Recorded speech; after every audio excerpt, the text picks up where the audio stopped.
Sébastien a fait la route depuis Koumak ce matin. Par sa présence, il a tenu à montrer sa solidarité envers le professeur de guitare de son fils. Selon lui, la fermeture de l'antenne du conservatoire est une mauvaise chose car elle pourrait créer des problèmes d'ordre social. Et déjà le sport il est en défaillance et maintenant c'est la musique. Là aujourd'hui si ça ferme, l'oisiveté mène à la délinquance. Et si on n'occupe pas notre jeunesse, j'ai peur de laisser mon fils traîner dans les rues, tout simplement. Même s'ils n'étaient pas nombreux à avoir répondu présent à cette mobilisation, des élus de la province Nord sont quand même venus à la rencontre des manifestants. Tout cet argent budgétaire, la façon dont ça fonctionne, ça c'est votre boulot, j'ai envie de vous dire. Mais nous de notre côté, on est en stress. Dans les écoles de musique, c'est des amis, c'est de la famille, c'est comme des frères et tout. Et on est là, ils font comme si de rien n'était, alors que si ça se trouve dans 3 semaines, ils n'ont plus de boulot. Parce que voilà, comme l'a dit le directeur, on n'a pas de garantie. Juste pour bien recontextualiser, il s'agit d'un établissement public de la Nouvelle-Calédonie. Ce n'est pas une entité de la province Nord. La province Nord ne peut pas prendre le leadership sur quelque chose qui ne lui appartient pas et qui ne relève pas de ses attributions. Bien moi, ils n'ont pas vraiment répondu à mes questions, puisqu'en fait, rien n'est sûr, rien n'est garanti. Cette manifestation, pour moi, elle est d'intérêt public, elle est d'intérêt général. C'est la culture et puis principalement nos enfants. Donc moi, ce que je vois, c'est que ce sont nos enfants qui sont touchés. Donc c'est quoi? C'est parce qu'ils ne sont pas importants? Au contraire, moi je crois qu'on est en train de se tirer une balle dans le pied, parce que justement les enfants sont quand même l'avenir de notre pays. Quel exemple est-ce qu'on donne à nos enfants quand on leur retire tout ce qui est bénéfique pour eux, pour leur avenir? Les différents partenaires institutionnels doivent se retrouver ce jeudi à Nouméa avec le conseil d'administration pour espérer trouver une solution en urgence afin de maintenir les 40 postes concernés.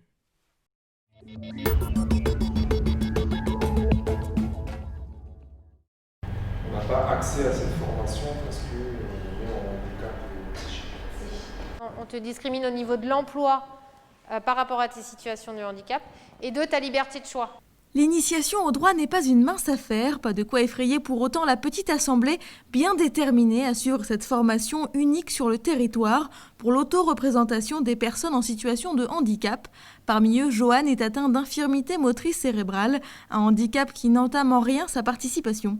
Elle ne peut pas monter les escaliers, mais si on lui met une rampe d'accès, elle n'est plus en situation de handicap puisqu'elle devient autonome. Nos parents ne seront pas toujours là.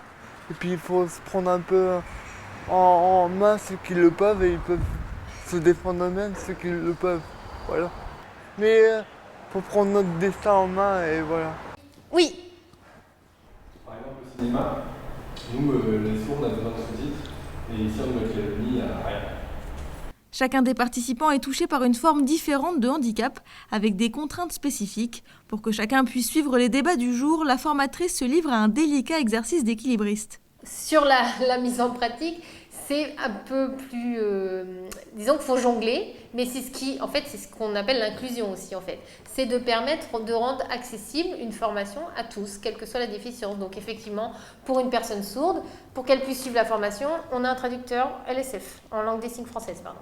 Pour une personne déficiente visuelle, par exemple, je vais avoir des PowerPoint, mais je vais être plus dans la description et bien expliquer tout ce qu'il y a d'inclus sur le PowerPoint pour qu'elle comprenne bien. La formation s'achève dans quelques mois. Reste à savoir si les institutions du pays sont prêtes à intégrer des personnes en situation de handicap dans leurs assemblées. Bien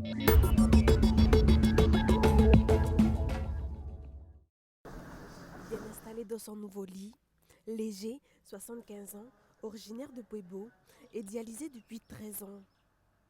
2 jours par semaine, il se rend sur Koumak pour 5 heures de dialyse. Puis voilà, avoir un sens comme ça, mais c'est bon. Tu dors bien, et puis tu as des jolis lits, parce que là-bas, il n'y a pas de lit, c'est des lits fauteuils, là-bas.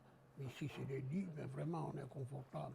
Si c'est spacieux, regarde, tu peux aller jusque là-bas, et puis c'est bien, quoi. Une nouvelle unité à la pointe de la technologie, ce matériel va permettre d'améliorer le traitement de la dialyse. Considéré comme ultra pur à sa sortie, cette eau est indispensable pour ces malades chroniques. Ici, l'eau est un médicament. L'eau passe dans des osmoseurs, donc c'est un système qui permet vraiment de tout enlever. Et cette eau qui va jusqu'au générateur de dialyse va permettre, à travers un rein artificiel, de faire des échanges entre le sang du malade et cette solution-là. Voilà. Et ainsi, on arrive à épurer toute la partie, tout le sang des patients voilà, qui souffrent d'insuffisance rénale. Donc les reins ne fonctionnent plus.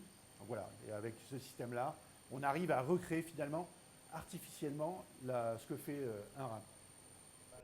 En plus de cette salle de traitement d'eau, les 300 mètres carrés de la nouvelle unité d'hémodialyse accueillent une salle de consultation, une salle d'hémodialyse avec 8 postes et une cafétéria. Sa capacité maximale est de 32 places par jour. Cette infrastructure aura coûté plus de 136 millions à l'ATIR, dont 25 millions pour les équipements de dernière génération. Psychotria veyoni est ressuscitée. Cette espèce que l'on croyait éteinte depuis 2014 a été redécouverte par les scientifiques à l'occasion du projet Hermine. Elle a été récoltée sur un massif de la Tiebagui qui a été extrêmement exploité par l'activité minière. Et en fait, on l'a retrouvée l'année dernière. Donc ça, c'est une espèce qui est particulièrement intéressante aussi dans le sens où elle n'est pas encore décrite. Donc c'est typiquement une espèce nouvelle, donc qui est présente sur les bas de massifs miniers dans la région nord-ouest du territoire. Donc l'importance dans ce projet aussi, c'est justement d'étudier les herbiers, de faire du terrain et de définir des espèces nouvelles comme ça, potentiellement menacées par l'activité minière. L'étude couvre plus de la moitié de la surface des massifs miniers du territoire. Elle vient pallier un manque de connaissances au sujet des espèces réellement menacées en Calédonie. En moyenne, une espèce végétale est découverte chaque mois depuis les années 2000. Dans le cadre de ce projet, on va aussi aller sur le terrain, on va essayer de combler ce qu'on appelle les zones blanches, là où on n'a pas de données, et on risque de trouver des espèces aussi peut-être nouvelles pour la science. Et donc ces listes, elles sont effectivement, à un moment donné, il faut les établir, mais elles ne sont jamais définitives, elles sont toujours amenées à évoluer en fonction des connaissances nouvelles qui sont acquises. Une fois cette liste établie, elle sera transmise aux institutions compétentes en matière de réglementation environnementale.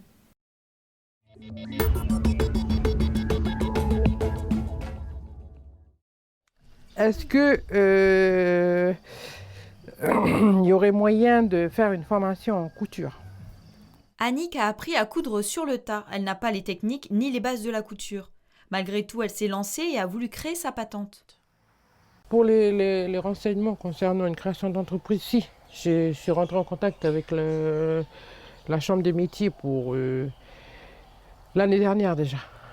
Puis après c'est resté parce qu'il fallait se déplacer, machin. J'étais restée en suspens comme ça. Mais là, vraiment cette année, quand j'ai décidé de me lancer. La couturière s'est rapprochée de Marie-Claire, une gestionnaire indépendante en charge des communes de Canala et Thio. Elle l'a aidée dans ses démarches administratives jusqu'à l'obtention de sa patente en mars dernier. C'est surtout une aide en fait pour les faciliter à comprendre les démarches et à les aider à faire au mieux. Parce qu'ils ont plus de difficultés à faire tout ce qui est administratif. Leur corps de métier, ils savent très bien ce qu'ils ont à faire, mais c'est vraiment pour les aider sur la gestion administrative, financière et sur les différentes informations qu'ils ne peuvent pas avoir des fois. Et qu'on puisse en fait apporter au maximum les infos auprès d'eux, quoi. Une fois sa patente en main, elle s'est orientée vers l'association pour le droit à l'initiative économique, l'ADI. Avec eux, elle obtient cette machine à coudre professionnelle. Depuis peu, Annick a vu son activité se développer et aujourd'hui, elle souhaite embaucher une aide couturière. Je voulais te voir, toi, pour que toi, tu puisses me donner des renseignements par rapport à ça. Où je dois aller, comment je peux faire. J'ai déjà la connaissance de d'autres dispositifs, celui de la province Nord, qu'il faut confirmer s'il est toujours d'actualité, et qui faisait partie du plan Pulse, qui avait été mis par le gouvernement et puis dirigé par les 3 provinces. Et l'autre dispositif, c'est ce que la CAFAT y propose, soit en chèque emploi-service, soit en dispositif d'aide à l'embauche pour des salaires minimums. Annick est satisfaite des services de sa gestionnaire. Elle souhaite à long terme agrandir son local.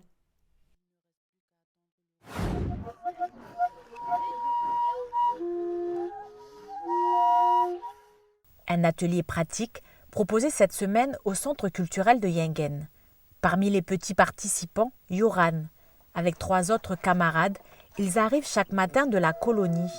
Un centre aéré est proposé sur la commune, à quelques kilomètres du centre culturel. Une aubaine pour les enfants qui peuvent ainsi bénéficier d'un atelier avec des professionnels de l'association de formation de musiciens intervenants, la FMI.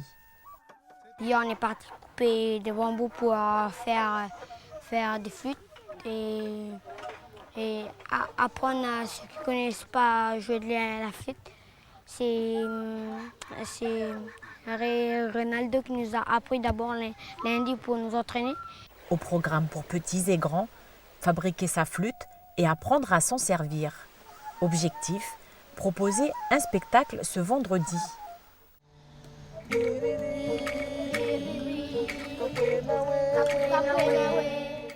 Une volonté également pour le centre culturel de maintenir des animations et de garder un lien avec les enfants, même pendant les vacances scolaires. Mettre en place cette animation culturelle permet aux enfants de toujours continuer à suivre sur le chemin de l'apprentissage, on va dire. Oui. Rendez-vous donc ce vendredi à Yengen pour un spectacle tout en douceur.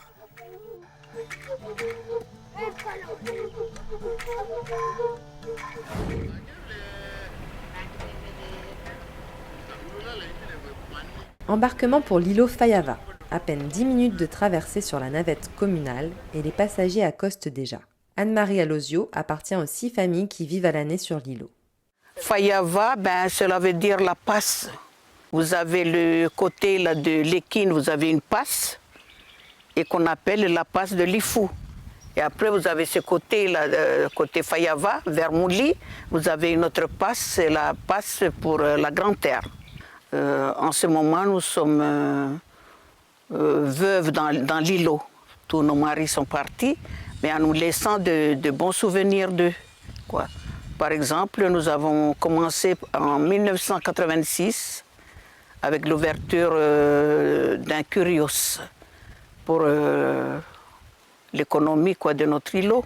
Pendant les événements, les habitants sont obligés de fermer le Curios.